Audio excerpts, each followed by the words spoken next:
Hello friends, आप सभी को आचार्य राखी गर्ग का प्यार भरा नमस्कार।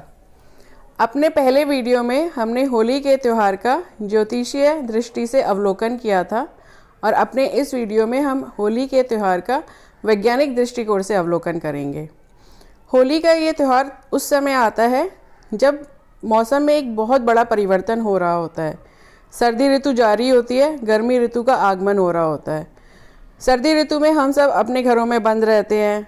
खेलना कूदना, मिलना, एक दूसरे के घर आना जाना, ये सब कम हो जाता है। यहाँ तक कि हमारे शरीर का ब्लड फ्लो भी कम हो जाता है, हमारे ऑर्गन्स भी थोड़े धीमे हो जाते हैं। जब ये मौसम चेंज होता है तो कीट पतंगे जागते हैं, वायरस एक्टिव हो जाते हैं, घर खुलते हैं, पेड़ पौधों की पत्तियाँ गिरती हैं जिससे मिट्टी उड़ती है, बैक्टीरिया उड़ते हैं। वो सब हमारे शरीर में, हमारे गले में, हमारे श्वास में जाते हैं और वायरस भी एक्टिव होने से बहुत सारी प्रकार की बीमारियां फैलती हैं। भारतवर्ष में प्रत्येक त्यौहार इस प्रकार स्थापित किया गया है, उसमें पूरी की जाने वाली परंपराएं और तौर तरीके इस हिसाब से सेट किए गए हैं कि वो हमारे मानव जीवन, जो हमारा मानव जीवन है, वो सुचारू रूप से चलता रहे और हम सब स्वस्थ बने रहें। इसीलिए होली का यह त्यौहार भी हमारे लिए बहुत महत्वपूर्ण है और इसका वैज्ञानिक दृष्टि से जब हम अवलोकन करेंगे तो आप पाएंगे कि इसमें निभाई जाने वाली हर एक परंपरा का हमारे शरीर पर कितना पॉजिटिव, कितना अनुकूल प्रभाव पड़ता है।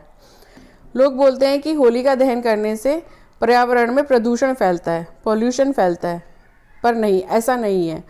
प्रदूषण इसलिए फैलता है क्योंकि अब हम होली का दहन में रबड़ और प्लास्टिक का उपयोग करने लगे हैं। पहले ज़माने में थोड़े समय पहले से ही, 7-8 दिन पहले से ही चौराहों पे, घर के आंगन में आम की लकड़ी, गोबर के उपले, चंदन, हल्दी, इन सब सामग्रियों को एकत्रित करना शुरू कर देते थे और होली के दिन तो सुबह से ही पूजा करके घी, हल्दी, गाय के गोबर के उपले होलिका माँ पे चढ़ाए जाते थे और शाम को फिर होलिका दहन किया जाता था।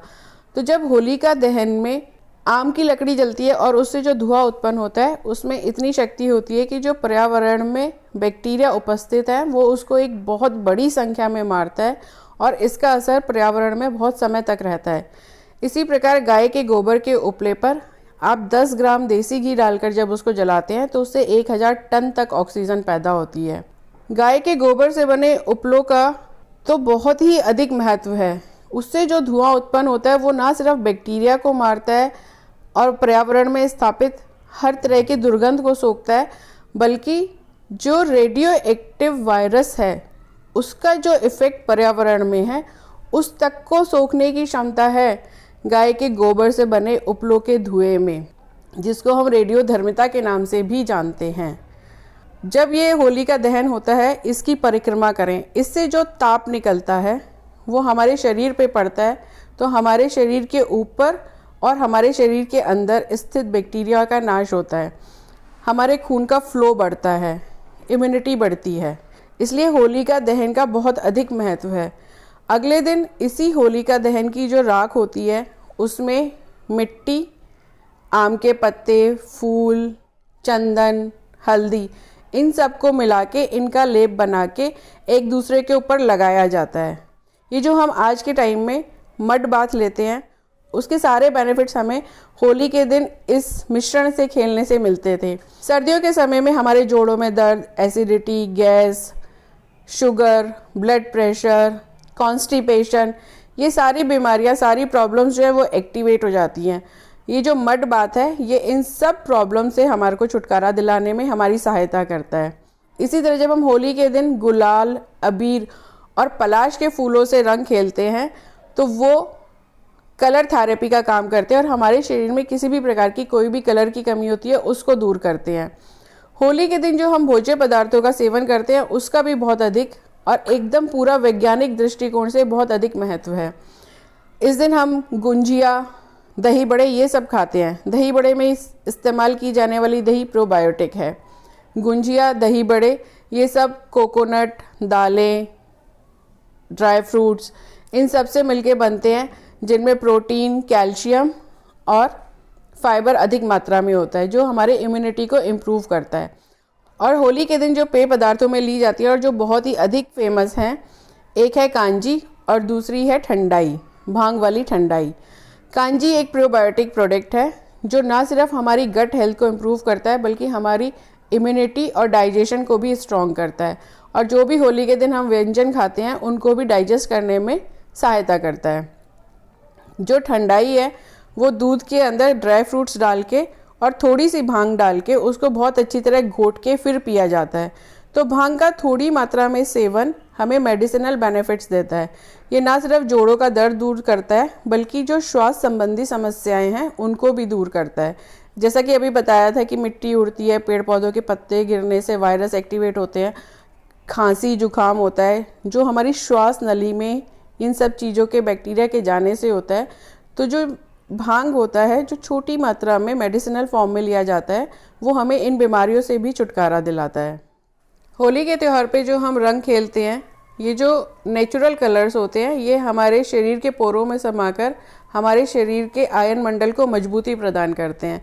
लेकिन एक बात का ध्यान रखना है कि होली प्राकृतिक रंगों से ही खेलें। अगर हो सके तो पलाश के फूलों का रंग बनाकर उसे यूज़ करें, क्योंकि जो हमारी सर्दियों में और मौसम बदलने के समय जो हमारी स्किन वो ख़राब हो जाती है, खुश्क हो जाती है, कांतिहीन हो जाती है, उसको भी ये जो कलर्स हैं ये उसको रेजुविनेट करते हैं और हमारी स्किन में चमक लाते हैं। ये हमारे शरीर को ठंडक प्रदान करते हैं, बहुत सारे बैक्टीरिया का नाश करते हैं, उसके साथ साथ ये हमें सुंदर भी बनाते हैं। तो इसलिए भी कलर खेलने चाहिए, लेकिन प्राकृतिक रंगों से। केमिकल्स वाले कलर का यूज़ ना करें क्योंकि ये पॉजिटिव नहीं नेगेटिव इम्पैक्ट देता है। इसी तरह जो हम होली पे नाचते हैं, गाते हैं, ढोल मंजीरे बजाते हैं, गीत गाते हैं, एक दूसरे को कलर लगाते हैं, खुश होते हैं, उल्लास होता है, ये सब चीज़ें हमारे शरीर में डोपामाइन हार्मोन को रिलीज़ करता है। और डोपामाइन हार्मोन हमारे शरीर का बहुत ही ज़्यादा इम्पॉर्टेंट हार्मोन है, जो कि सर्दियों में जब हम बंद रहते हैं तो अकेले रहने की वजह से हम थोड़े उदास हो जाते हैं, सुस्त हो जाते हैं, थोड़े से डिप्रेशन में भी आ जाते हैं। ये डोपामाइन हार्मोन इन सब को दूर करके ना सिर्फ एक पॉजिटिविटी देता है, एनर्जी देता है, स्फूर्ति देता है, बल्कि हमारे अंदर नई उमंगे और नए सपने जगाता है, हमारे अंदर फिर से काम करने की ऊर्जा पैदा करता है। तो साथियों, आपने देखा कि होली का त्यौहार सिर्फ एक त्यौहार नहीं है, सिर्फ मौज मस्ती नहीं है, इसके वैज्ञानिक दृष्टिकोण से बहुत अधिक इम्पोर्टेंस है। और इसीलिए इसको ऐसे समय पे होली का त्यौहार मनाने की परंपरा है जब हम मौसम बदलने की वजह से हमारा शरीर डल होता है, सुस्त होता है, हमारी इम्यूनिटी कमज़ोर हो जाती है। तो आप देखेंगे कि होली खेलने के बाद नॉर्मली थोड़े समय के लिए हम थक जाते हैं, सो जाते हैं, बट जब हम सो के उठते हैं तो हम बहुत तरोताज़ा महसूस करते हैं और अगले दिन से ही हमारे अंदर, हमारे शरीरों में खूब स्फूर्ति होती है, काम करने की खूब एनर्जी होती है। तो आपने देखा कि होली में प्रयोग किए जाने वाला हर पदार्थ, वो चाहे पूजा में हो, रंग खेलने में हो, जलाने में हो, किसी भी फॉर्म में, खाना खाने में हो, किसी भी फॉर्म में यूज़ किया जाता है, वो सब हमारे लिए बहुत इम्पॉर्टेंट है और हमें पॉजिटिव इम्पैक्ट देता है। तो मैं माता रानी से प्रार्थना करती हूँ, गणपति भगवान से प्रार्थना करती हूँ कि हम सब होली के इस त्यौहार को प्रॉपर तरीके से मनाएं और इससे मिलने वाली जितने भी बेनिफिट्स हैं उनको पूरी तरह से पूरा उनका लाभ उठाएं।